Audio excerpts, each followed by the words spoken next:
How you guys doing today? It's Anthony Gangi. Welcome to another episode of On the Line. Guys, have you ever dealt with a supervisor that micromanages you every step you take? They micromanage you because of maybe their insecurities. And if you have dealt with that type of supervisor, how did that make you feel? Now, if you are a supervisor who micromanages because of those insecurities, you need to watch this video because this video is going to tell you how that micromanagement style, based on your insecurities, affect our ability on the front line to do our job, how we see ourselves. I've worked with a few micromanagers in my time. They would give you an assignment, but then give you no freedom in how to handle that assignment. They kind of talk you through every letter of the alphabet. Now, for some, they may be okay with that because there are some staff that don't mind being micromanaged. They don't mind having someone being responsible for the decisions they make. In some extent, they become reliant on that micromanager. But there are many that are go-getters, high achievers. They want that ball in that last second, and they want to make the choice as to what to do with that ball. They don't mind the pressure of making a decision. Now, these are the people that you want to cultivate in this profession. But when you have a micromanager overseeing a high achiever, a go-getter, it kills their momentum. It's a very bad mix.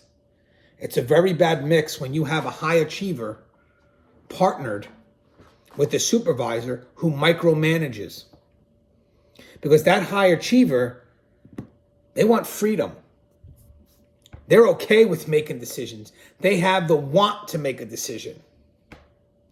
And the last thing they want is for someone to breathe down their neck every time they have to make a decision.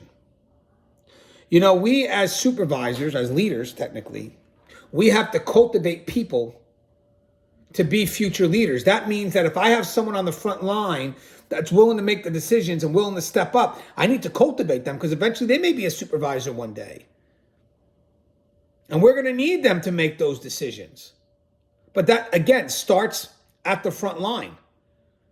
Now, if I'm sitting there micromanaging them and doing the opposite of empowering, I'm going to have a very good employee become disenfranchised. And the outcome of that is going to be, I'm going to have someone that is, one, going to be reliant on that supervisor now to make a decision, which means that they become hesitant. So now, again, I had this staff member that was willing to make a decision, because that's the biggest thing in corrections. You're going to make a decision, let's make a decision. Even if it's the wrong decision, we could fail forward. We could work on this. And again, even in the wrong decision, there's a lot you can learn from. Trust and believe. It's our failures that we learn the most from. So as a good supervisor, as a good leader, you want to empower people to make decisions. And if they fail, we can learn from that. But when you start to micromanage, one thing is they're not going to make a decision without you behind their back breathing down on them. They're eventually going to become reliant on you. So now you're losing out on that drive for that person to make that decision. They're going to become hesitant, which in this profession, guys, even a loss of a second matters.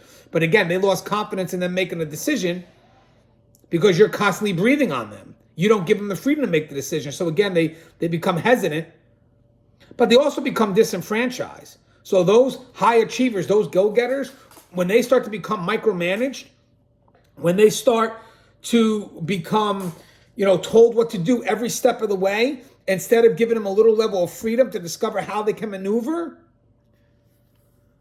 they'll leave this profession because they're not growing. Micromanagers impede growth. That means that people they supervise do not grow. That means that the team does not grow. That means even the supervisor does not grow because maybe we're not perfect. And maybe we need to see how they navigate. That's why it's very important we empower them.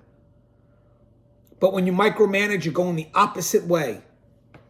And in the end, you wind up having staff that just relies on you for every little thing. And as you start to move up and your area of control becomes bigger and bigger and bigger, you're going to spread yourself thin. As a good leader, you need to remove yourself from that level of responsibility. You have a higher level. You're in charge of the people that do the job now. So what you need to do is encourage, empower, appreciate, recognize. But you don't want to micromanage. So again, if you're working with a micromanager or a insecure leader, you need to tell them how you feel. And if you're that supervisor yourself and you are micromanaging, because maybe you are insecure, listen to that front line when they tell you that, hey, I can do this. Because in the end, you need to empower, not micromanage.